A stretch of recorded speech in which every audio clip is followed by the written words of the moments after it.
आज महाविकास आघाडीचं महाराष्ट्रातल्या भ्रष्ट सरकारच्या विरोधात, असंवैधानिक सरकारच्या विरोधात हा प्रचाराचा नारळ फोडून महाविकास आघाडीचा हा प्रचाराची सुरुवात या ठिकाणातून आपण करतोय। आणि त्यासाठी आज आपल्याला सगळ्यांना मार्गदर्शन करण्यासाठी आलेले राष्ट्रीय नेते आणि आपल्या सगळ्यांचे मार्गदर्शक आदरणीय शरद पवार साहेब, त्याचप्रमाणे खऱ्या शिवसेनेचे सन्माननीय अध्यक्ष आमचे स्नेही आदरणीय उद्धव बाळासाहेब ठाकरे, या कार्यक्रमाला उपस्थित झालेले राज्याचे माजी मुख्यमंत्री आणि आमचे ज्येष्ठ काँग्रेसचे नेते पृथ्वीराज चव्हाण साहेब, विधिमंडळाचे काँग्रेस पक्षाचे नेते सन्माननीय बाळासाहेब थोरात, या कार्यक्रमाला उपस्थित झालेले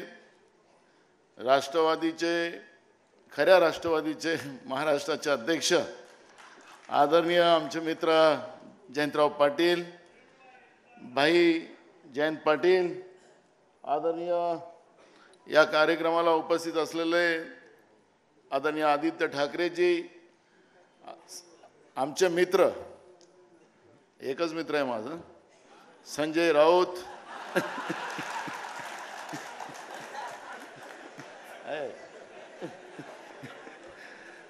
आमच्या मुंबई काँग्रेसच्या आमच्या अध्यक्षा खासदार वर्षाताई गायकवाड, सुप्रियाताई, सगळे आदरणीय मंच उपस्थित, मोठ्या संख्येनं महाराष्ट्रातून आलेल्या आमच्या सगळ्या माता बहिणी, आमचे सगळे युवक मित्र, वडीलधारी मंडळी आणि पत्रकार बंधू, महाराष्ट्रातलं सरकार हे घाबरलेलं सरकार आहे। जसं आपल्याला सुप्रियाताई आणि वर्षाताईंनी दिल्लीतल्या सरकारची कहाणी सांगितली, तसं ते घाबरलेलं सरकार आहे, तसं महाराष्ट्रातलं सरकार घाबरलेलं आहे। रोज काही ना काही नवीन GR काढण्याचा प्रयत्न ते करतात। महाराष्ट्रामध्ये आता विरोधकांना त्यांच्या विरोधात मोर्चे पण काढता येणार नाही, मोर्चे काढले तर गुन्हे दाखल होणार। एकत्रित आले म्हणजे जसं आता जे हुकुमशाहीची वाटचाल महाराष्ट्रामध्ये देशामध्ये सुरू करण्याचा प्रयत्न सत्तेचा माज आलेली भाजप प्रणित सरकार राज्यातली आणि केंद्रातली सरकार करते आहे। कालचं आपण लाल किल्ल्याचं भाषण नरेंद्र मोदींचं सगळे ऐकत होतो। एकीकडे डॉक्टर बाबासाहेब आंबेडकरांच्या संविधानाच्या आधारावर जनतेतून निवडून गेलेले प्रधानमंत्री लाल किल्ल्यातून भाषण करतात, पण विरोधी पक्ष नेता याचं पण या लोकशाहीमध्ये एक आगळं-वेगळं महत्त्व आहे। आणि लोकशाहीची ही विरोधी पक्ष आणि सत्ता पक्ष ही दोन चाकं असताना राहुल गांधीजींना, कारण की सत्ता पक्ष आणि विरोधी पक्ष हे बरोबरीचं आज लोकसभेमध्ये आपल्याला चित्र पाहत असताना जे स्थान त्या ठिकाणी द्यायला पाहिजे तो द्वेष, कारण की ज्यावेळेस आम्ही प्रधानमंत्र्याची शपथ घेत असू, मुख्यमंत्र्याची घेत असू, मंत्रिमंडळाची शपथ होत असेल तर आम्ही कोणाचाही द्वेष करणार नाही, अशा पद्धतीच्या शपथीमध्ये उल्लेख केला जातो। पण काल राहुल गांधीजींचं ज्या ठिकाणी जे स्थान असायला पाहिजे हे विरोधी पक्षाचं, विरोधी पक्षाच्या नेत्याचं, मी फक्त राहुल गांधीचं नाही बोलत आहे, ते स्थान त्या ठिकाणी दिलं नाही। हा एक प्रकारचा लोकशाहीवरचा हल्ला होता, एक लोकशाहीचा खून होता, अशा पद्धतीचं चित्र आपण पाहतो। म्हणजे अजूनही जो घमंड, जो गर्व कालपर्यंत मोदी सरकार होतं, आज एनडीएचं सरकार झालं, पण अजूनही घमंड उतरलेलं नाही असं चित्र आपण पाहतो। हा लोकशाहीचा अपमान करणारी जी व्यवस्था देशात आणि राज्यात आपण पाहतोय, या व्यवस्थेला आता समूळ नष्ट करण्याचा मानस करून या ठिकाणातून शंकानांद आपण जे करतोय, या ठिकाणातून जात असताना अनेक प्रश्न रोज निर्माण होतात। पक्षप्रमुख बनून पक्षाचे कार्यकर्ते म्हणून आपल्याला अनेक उत्तराला पुढे जावं लागतं. पण महाविकास आघाडी म्हणून आपण एक निर्धार केलेला आहे आणि त्याच आधारावर महाराष्ट्रामध्ये 31 खासदार म्हणजे ते त्यावेळेचं लोकसभेचं चित्र असं होतं की मोदीची लाट अजूनही चाललेली आहे. भ्रष्टाचाराने मोठ्या प्रमाणात कमवलेला पैसा राज्य सरकारजवळ आहे. खरं तर पवार साहेब आणि उद्धवजी या दिल्लीमध्ये बसलेले जे दोन सरकारमधले नेते आहेत यांचा एटीएमच महाराष्ट्र आहे.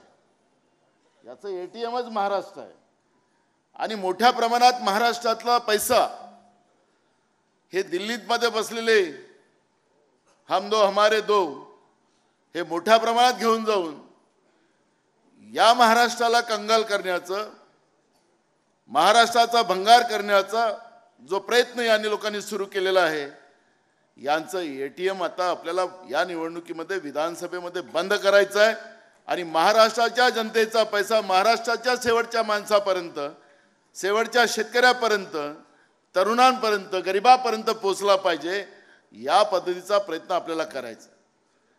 आपण पाहिलात की परवा सुप्रीम कोर्टाने या सरकारला झोडपलं. त्यांना सांगितलं की तुमच्याजवळ शेतकऱ्याला देण्यासाठी पैसे नाहीत आणि तुम्ही योजना नवीन नवीन आणून हा पैसा खर्च त्या ठिकाणी केला जातो. तो वेळ आलं तर सुप्रियाताई लाडक्या बहिणीच्या योजनेलाही बंद केला जाईल असं सुप्रीम कोर्टाने सांगितलं.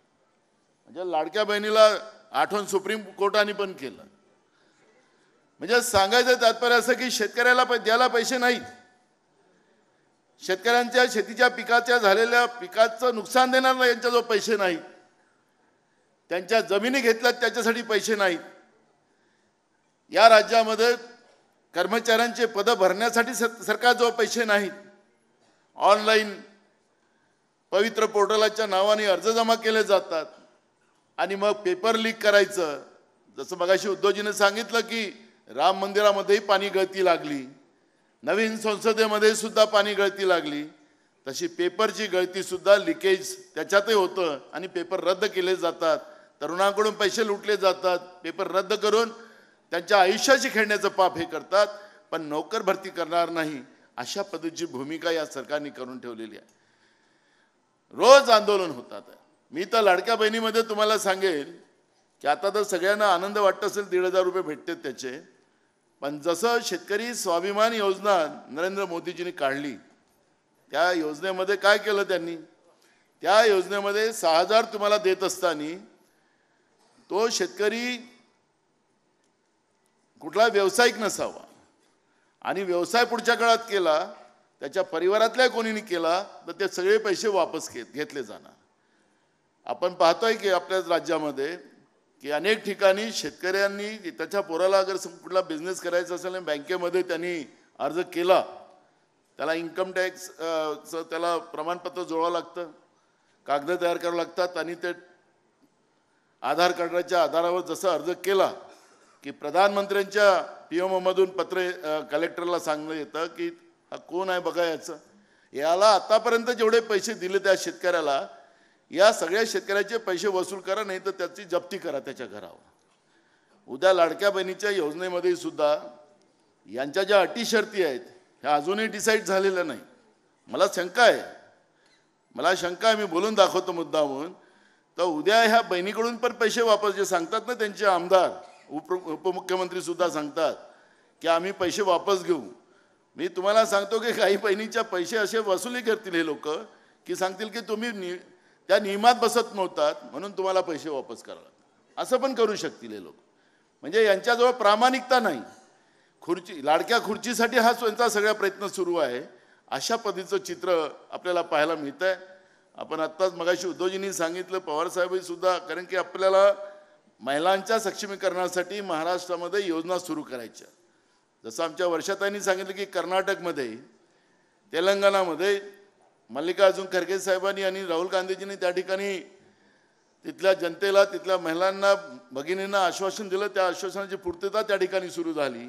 शेतकऱ्यांचं सरसकट कर्ज माफ करण्याची घोषणा केली, ते पण चालू झालं. याच्यापेक्षा जास्त लाडक्या बहिणीला पैसे तिथं दिले जातात. महाराष्ट्रामध्ये सुद्धा त्या पद्धतीचं महाविकास आघाडीचं सरकार करेल याच्यामध्ये कुठलंही दोमत नाही. पण यांच्यासारखं निवडणुकीच्या तोंडावर ही कुठलीही भूमिका घेण्याचं कारण नाही. महाराष्ट्रामध्ये महाविकास आघाडीचं सरकार आलं, पहिल्याच अधिवेशनामध्ये नागपूरच्या पहिल्याच अधिवेशनामध्ये कर्जमाफीची घोषणा उद्धव ठाकरे साहेबांच्या नेतृत्वामध्ये महाराष्ट्रामध्ये केली आणि सरसकट शेतकऱ्यांना कर्ज माफ करण्यात आलं. काही निवडणूक नव्हती, काही पुढच्या लोकसभेच्या निवडणुका नव्हत्या, पण शेतकऱ्यांसाठी प्रामाणिक आमचं सरकार आहे, महाविकास आघाडीचं सरकार आहे, या पद्धतीचं चित्र त्या ठिकाणी निर्माण करण्यात आलं आणि ते दिलं. पण कोरोनाच्या वेळेस आमचे जे 50,000 रुपये प्रोत्साहनाचे राहिलेत ते अजूनपर्यंत दिले गेले नाहीत. जयंतराव, आपल्याला ते 50,000 रुपये आपलं सरकार आल्यानंतर आपल्याला द्यायचे, हे काही देणार नाही, आपण देऊ आणि पुन्हा शेतकऱ्यांचं कर्ज माफ आम्ही करू. पण मूळ प्रश्न असा आहे की ही जी काही परिस्थिती आज आहे, या परिस्थितीमध्ये महाविकास आघाडीच्या सरकारने, महाविकास आघाडीच्या सगळ्या पदाधिकारी कार्यकर्त्यांनी, माझं सगळ्यांना आव्हान आहे की मगाशी उद्धवजीने मुद्दामून तो, कारण की टीव्हीला सध्या वातावरण बनवलं जात आहे की कोण मुख्यमंत्री बनणार महाविकास आघाडीचा. उद्धवजीने मुद्दामून तो प्रश्न या ठिकाणी टाकला, माध्यमात ते वेगळ्या पद्धतीनं जात असेल. आम्हाला महाराष्ट्रामध्ये या भ्रष्टाचारी सरकारला महाराष्ट्राचं धर्म आणि महाराष्ट्राचा स्वाभिमान विकणारं, गुजरातला विकणारं जे सरकार आज महाराष्ट्रात बसलेलं आहे, हे सरकार उद्ध्वस्त करणं आणि प्रामाणिक जनतेसाठी असणारं सरकार महाविकास आघाडीतून निर्माण करायचं. मुख्यमंत्री कोण बनायचं ते सगळे नेते बसून ठरवतील, ते तुमचं आमचं काम नाही. आणि त्या माध्यमातून आपण महाराष्ट्रामध्ये महाविकास आघाडीचं सरकार, एक बहुमताचं सरकार आणण्याचा संकल्प करून या ठिकाणी तो आपण सगळे जाऊ, असा विश्वास मी या ठिकाणी व्यक्त करतो आणि माझे 2 शब्द पूर्ण करतो. धन्यवाद.